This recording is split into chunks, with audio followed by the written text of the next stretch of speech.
Hi hello friends, welcome back to Media Talks. நான் உங்கள் Mounika. Oh my God, என்ன அடி வீக்காக்கான ட்ராக் நம்ம வேறு மாதிரி எதிர்பார்த்தா மாறி மாறி அரைஞ்சிட்ருக்காங்க. அதுவும் காவேரி அவங்க அம்மா என்ன அடி அடிச்சிருக்காங்க. ஐயோயோ, அவங்க அடித்தது பத்தாதுன்னு நம்ம கங்காவுமே அடிக்கிறாங்க.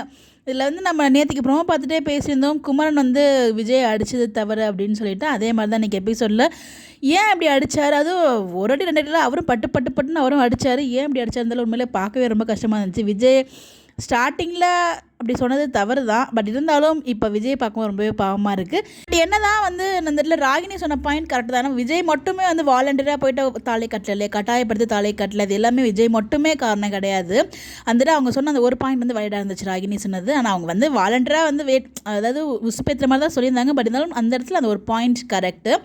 அவங்க அம்மா எல்லாருமே வந்து எல்லாத்துக்கும் காரணம் இவர் தான், விஜய் தான் சொல்லி ரொம்ப கேவலமாக தான் பேசுவாங்க விஜயை. பட் அவர் எல்லாத்துக்குமே வந்து அமைதியாக இருப்பார்.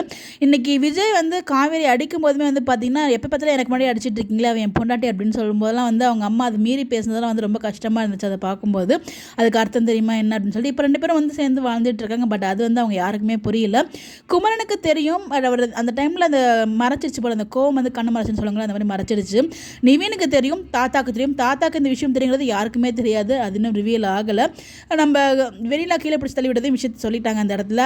அது இன்னும் ரொம்ப செம்ம ஷாக் ஆகிட்டாங்க அவங்க ஃபேமிலி. பாட்டிலாம் செம ஷாக்கு. அந்த இடத்துல ஒருத்தர் விட்டு கொடுக்கலங்க. விஜயும் காவேரியும் சரி, காவேரிக்காக விஜய் பேசினதும் அந்த இடத்துல அவர் நல்லவருமா, அவரெல்லாம் தான் தப்புறவெல்லாம் பண்ண மாட்டார் அப்படின்ற மாதிரி காவேரி விஜய்க்காக பேசினதும், அதாவது வீக்காக ரெண்டு பேரும் விட்டு கொடுக்காம தான் இந்த எபிசோட் ரொம்ப நல்லா இருந்துச்சு. ஆனால் வந்து இந்த இடத்துல விஜய் வந்து எப்பயுமே அந்த விளையாட்டுத்தரம் வந்து அவருக்கு வந்து எல்லா இடத்துலையும் வந்து பிரச்சனையாக போய் முடியுது. ஒரு உள்ளுக்குள்ளே ஒன்று வச்சுட்டு வெளியில் ஒரு அவங்கள டீஸ் பண்ணுற மாதிரி சொன்ன விஷயங்கள் அதை அப்படியே அவங்க ஃபேமிலியும் காதில் வாங்கி எம்னா சொன்னது நம்ப முடியாமல் இருந்தாலும் இந்த இடத்துல விஜய் வாயால் அதை அவங்க காதில் வந்து வாங்கினதும் அது உங்களுக்கு இன்னும் ஒரு மிகப்பெரிய ஷாக்கிங்காக இருந்தது. என்ன சொல்லனே தெரியல. எபிசோட் பார்த்துட்டு ஒரு பக்கம் வந்து வீக்காக விட்டு கொடுக்காம அது நல்லா இருந்தாலும் ட்ராக் வைஸ் ஆக்டிங் வைஸ் வேறு லெவலில் எல்லாருமே பெர்ஃபார்ம் பண்ணியிருந்தாங்க.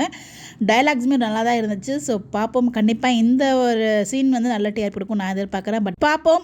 ப்ரொமோவில் பார்த்த சீன் மேக்ஸிமம் வந்து நடந்துருச்சு. இப்போ வரைக்கும் பசுவும் வரல, சித்தப்பாவும் வரல. பேபி நாளைக்கு வருவாங்கன்னு நினைக்கிறேன். அவங்களோட என்ட்ரி இருக்கும்போது என்ன நடக்க போதோ தெரியல. வெயிட் பண்ணி பார்ப்போம். உங்களுடைய கருத்துக்கு எனக்கு எபிசோட் பார்த்து உங்களுக்கு எப்படி ஃபீல் பண்ணீங்கன்னு சொல்லி மறக்காமல் கமெண்ட்டில் ஷேர் பண்ணுங்கள். Bye bye.